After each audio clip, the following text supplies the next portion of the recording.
తెలియజేసుకుంటున్నాం. మేము ఈ ప్రాంతానికి వచ్చి సువార్త ప్రకటిస్తున్నాం, పాటలు పాడుతున్నాం, మీరన్నీ వింటున్నారు. ఎందుకు అంటే ప్రభు అయిన యేసుక్రీస్తు వారు ఈ లోకమును ఎంతో ప్రేమించి ఆయన పరలోకాన్ని విడిచి ఈ లోకంలోనికి వచ్చారు. వచ్చి ఏం చేశారయ్యా అంటే మన పాపాల నుండి మనల్ని విడిపించడానికి ఆయన కలువరి శిలువలో మరణించారు. మరణించిన ఆయన చెప్పింది ఒక్కటే, ఎవరైతే ఆయనను అంగీకరిస్తారో వారు రక్షింపబడతారు. ఏం అంగీకరించాలి అంటే మనము పాపులము అని అంగీకరించాలి, ఆయనను మన హృదయంలోనికి ప్రభువుగా స్వీకరించాలి. అది మనం నోటితో ఒప్పుకోవాలి. ఒప్పుకున్నప్పుడు ఆయన రావడానికి సిద్ధంగా ఉన్నారు. గుర్తుంచుకోండి, ఎవరైనా సరే బలవంతం చేసి రావాలనుకుంటారు, కానీ ప్రేమతో వచ్చేవాడు ఆయన.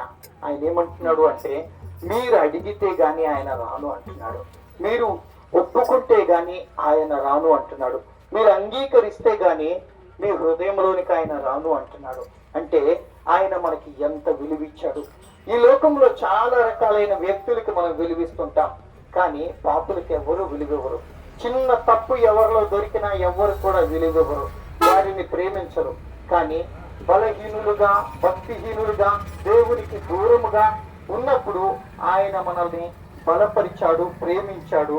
మనము భక్తిహీనులుగా ఉన్నప్పటికీ ఆయన ప్రేమను మన కోసం కల్వరి సిలువలో చూపించి చివరి రక్తపు బొట్టు వరకు ఆయన కార్చాడు.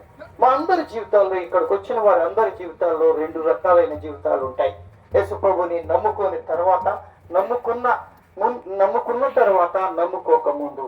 అందరి జీవితాలు ఎందుకు అలా ఉంటాయి అంటే మనందరి మధ్యలో ఉన్న క్యాలెండర్ లాగే ADBC. అలాగే మా జీవితాలలో కూడా ప్రభు అయిన యేసుక్రీస్తు వారు రాకముందు, రక్షణ అన్నది తెలియక ముందు, సత్యము అన్నది తెలియక ముందు మేము అసత్యములో బ్రతికాము, అలాగే చీకటిలో బ్రతికాము. కానీ ఆయన మా జీవితాలలోనికి వచ్చి ఆయన వెలిగించిన తర్వాత అప్పటి నుండి మేము ప్రభువు కొరకు వెలిగింపబడిన వారిగా పరలోకానికి వెళ్తాము అన్న నిశ్చయితతో బ్రతుకుతున్నాం. అందరం ఈ లోకం నుండి చనిపోతాం. చనిపోయే వారు ఎవరైనా ఉన్నారు అంటే చనిపోని వారు ఎవరూ లేరు. చనిపోయే వాళ్ళందరూ కూడా ఎక్కడికి వెళ్తారని ఎవరినైనా అడిగామనుకోండి, అటు పరలోకమైన చెప్తారు, ఇటు నరకమైన చెప్తారు. కానీ యేసు ప్రభుని నమ్ముకున్న ఎవ్వరు కూడా నరకమనరు. ఎందుకు అంటే రక్షణ అనే టికెట్ ఆయన ఇస్తాడు. విశ్వాసము ద్వారా ఆయనలో ఉండే ప్రతి ఒక్కరు కూడా పరలోకానికి వెళ్తారు. పరలోకానికి వెళ్ళడానికి, నిత్య జీవం ఇవ్వడానికి ఆయన ఈ భూలోకంలోకి వచ్చాడు. అలాంటి జీవితం మీకు అందరికీ ఇవ్వాలన్న ఆలోచన మీద మేమందరము కూడా దేవుడు మాకు ఇచ్చిన ఆజ్ఞను బట్టి మీకు సువార్తను ప్రకటిస్తున్నాం. ఈ మాటలు విన్న ప్రతి ఒక్కరిని కూడా దేవుడు దీవించును గాక. ఆమేన్.